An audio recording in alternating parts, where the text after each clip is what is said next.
إيه هي المراحل اللي بنمر بيها في تشطيب أي شقة؟ أول مرحلة هي مرحلة رفع المقاسات وعمل الأسبلت، وهي عبارة عن إن التيم المختص بينزل على أرض الواقع يرفع مقاسات الوحدة، وبكده نقدر نعمل الأسبلت المطابق للواقع، لأن كتير من ال2D الخاص بالشقق ما بيكونش مطابق للوضع الحالي.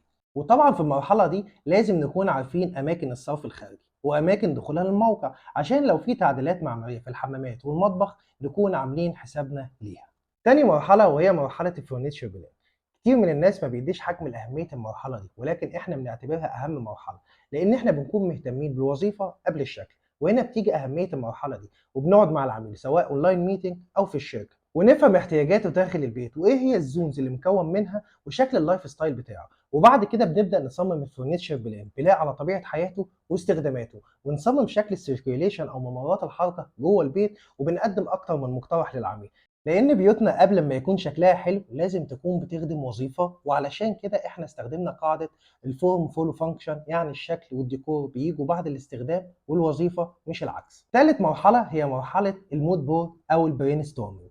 في المرحلة دي بنبدأ نفهم منك ايه الستايل اللي انت حابب يكون جوه شقتك، وايه الافكار اللي حاببها تتنفذ، ومنها بنبدأ نعرض عليك المود بورد، وفيها افكار كتير جوه الستايل اللي انت حابه لكل زون جوه شقتك، وايه الخامات اللي ممكن نستخدمها، وكمان اكتر من كلر باليت للالوان اللي ممكن نستخدمها سواء دهانات او فرنتشر او الارضيات او الديكورات وغيرها كتير.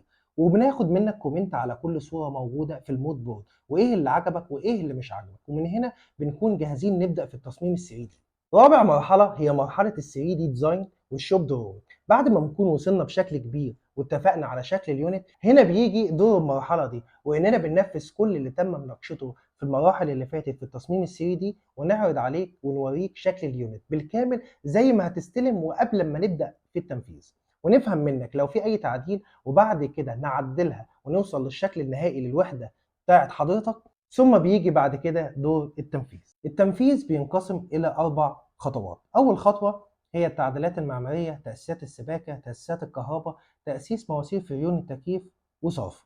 بعد كده بنخش على المرحلة التانية، مرحلة المرمات، في حالة إن الشقة متمحرة، لو مش متمحرة بنمحرها، ثم المصيص، ثم بند الجبسن بورد، دي تاني مرحلة.